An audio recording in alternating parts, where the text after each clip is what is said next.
नमस्कार मित्रों, astro talkies में आप सभी का स्वागत है। हमारी श्रृंखला चल रही है जिसमें 6 ग्रहों की संगोष्ठी के बारे में बताया जा रहा है कि 6 ग्रह एक साथ एक राशि में एकत्र होने जा रहे हैं, यानी कि ये अपनी एक मीटिंग बनाने जा रहे हैं कि 6 ग्रह एक साथ मकर राशि में प्रवेश लेने जा रहे हैं। तो जो कुल मिलाकर के मकर राशि अथवा मकर लगन वाले जो जातक हैं उनके ऊपर यह जो 6 ग्रहों का जो योग बन रहा है वो उनको कहाँ पे प्रभावित करेगा। तो देखिए, जो मकर राशि अथवा मकर लगन है यानी कि वो आपका तन भाव है, आपका मन मस्तिष्क है, आपकी विचारधारा है।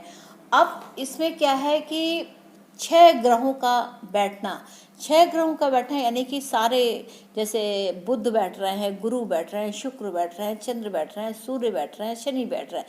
तो ये जो 6 ग्रह एक साथ मकर राशि में विराजित हो रहे हैं तो यह आपके सोच को, आपकी विचारधारा को प्रभावित करेंगे। यानी कि क्या है कि यहाँ पर जो 6 ग्रहों का योग बना, जो युति बनी, वो मकर राशि के काम काज का जो तरीका है, उनकी विचारधारा है, उसको बहुत कुछ प्रभावित करने वाला है।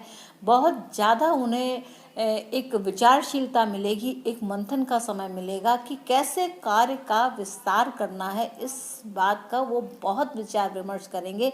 और यह जो संगम है वह 10 फरवरी 2021 को हमें देखने को मिलेगा।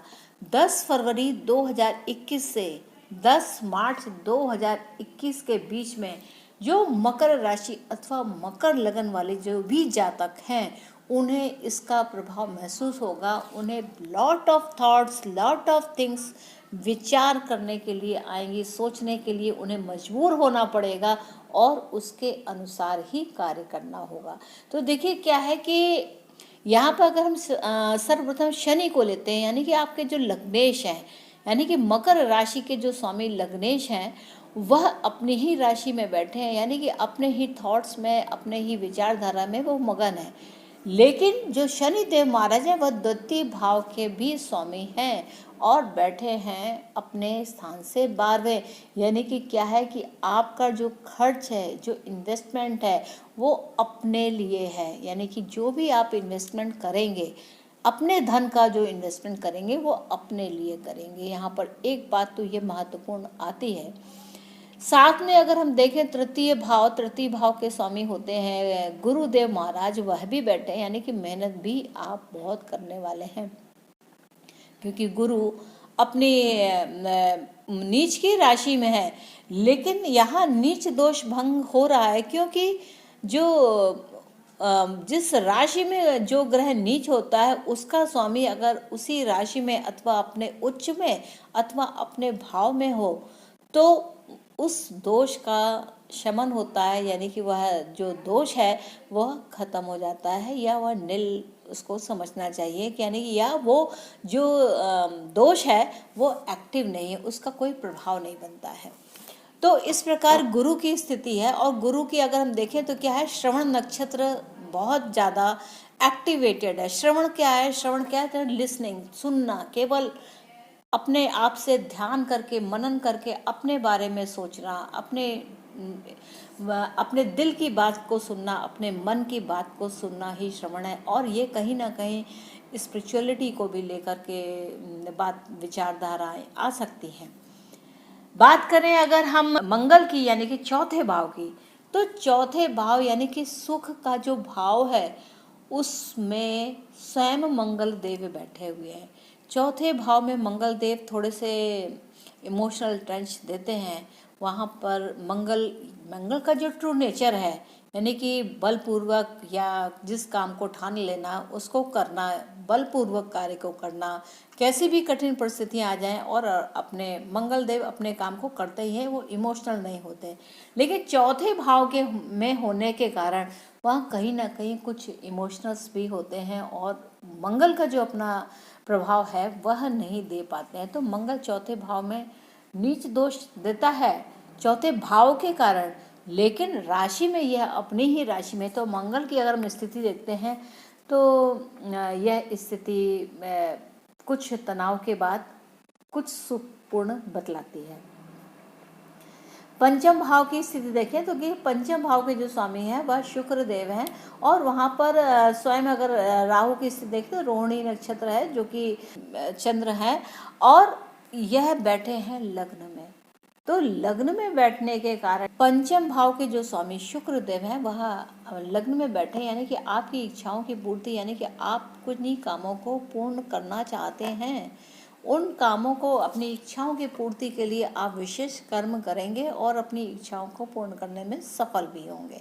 षष्ठ भाव की अगर बात की जाए तो देखिए, जो षष्ठ भाव है यानी कि षष्ठ भाव में मिथुन राशि आती है, और इसके स्वामी होते हैं बुध देव, यानी कि बुध देव भी आपकी लग्न में विराजित है। देखा क्या जाए कि आपके लग्न के स्वामी, आपके द्वितीय भाव के स्वामी, आपके तृतीय भाव के स्वामी, आपका चौथे भाव को हम छोड़ देते हैं, पंचम भाव के स्वामी, षष्ठ भाव के स्वामी, सप्तम भाव के स्वामी और अष्टम भाव के स्वामी, ये सब लग्न में बैठे हैं, यानी कि आपकी लग्न विशेष रूप से प्रथम से लेके अष्टम तक प्रभावित करती है, यानी कि कुछ ट्रांसफॉर्मेशंस आपके अंदर आ रहे हैं, क्योंकि अष्टम भाव का स्वामी सूर्य आपकी लग्न में बैठा है, तो कुछ ना कुछ आप विशेष ट्रांसफॉर्मेशन जैसी स्थितियां पाएंगे, आपके अंदर एक विशेष बदलाव दिखाई देंगे, और आप उन बदलावों को हर्ष के साथ करना पसंद करेंगे।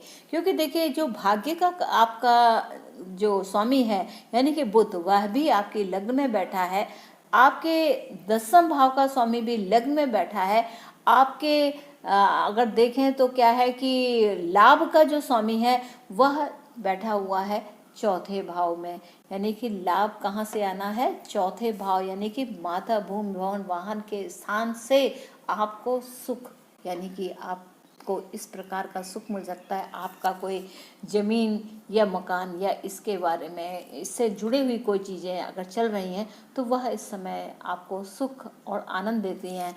और ये बात और भी कही जाएगी कि चौथे भाव, यानी कुछ विरोध के बाद आपको यह सफलता दिखाई देती है कि जमीन जायदाद या मकान को लेकर के, या कोई भी जिसमें भूमि का काम होता हो, वाहन का काम होता हो, माता को थोड़ी तकलीफ हो सकती है, क्योंकि चौथे भाव में मंगल माता के लिए थोड़े कष्टकारक हो सकते हैं, तो यह स्थिति बनती है।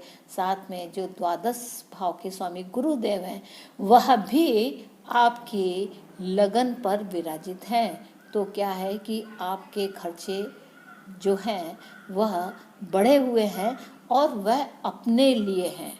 यह जो व्यय है वह किन्हीं और चीज़ों के लिए नहीं है, वो आपके स्वयं के लिए है।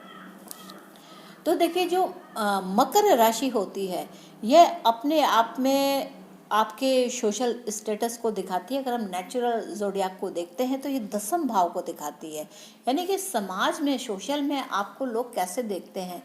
तो यहाँ क्या है कि ये 6 ग्रह एक साथ हो रहे हैं, तो 6 ग्रहों के योग के कारण आपके अंदर एक विशेष प्रकार का क्षमता होगी, एक विशेष प्रभाव होगा, आपकी वाणी, आप प्रभावशाली बोलना चाहेंगे, लेकिन इसमें जो इनपुट है, जो वाणी में या आपके तेज में जो इनपुट आएगा वह इन 6 ग्रहों का भी आएगा, यानी कि क्या, सूर्य का प्रभाव, चंद्र का प्रभाव, मंगल को आप छोड़ दीजिए, बुध का प्रभाव, शुक्र का प्रभाव और शनि का प्रभाव विशेष रूप से यहाँ पर देखने को मिलेगा।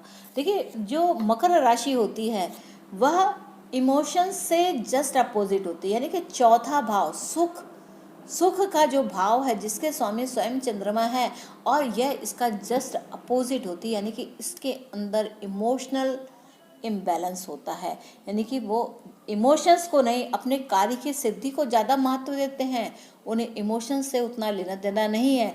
अगर दसम भाव इमोशन से संबंध रखेगा तो वह अपने कार्य को सुचारू रूप से नहीं कर सकता है, वह बिल्कुल कार्य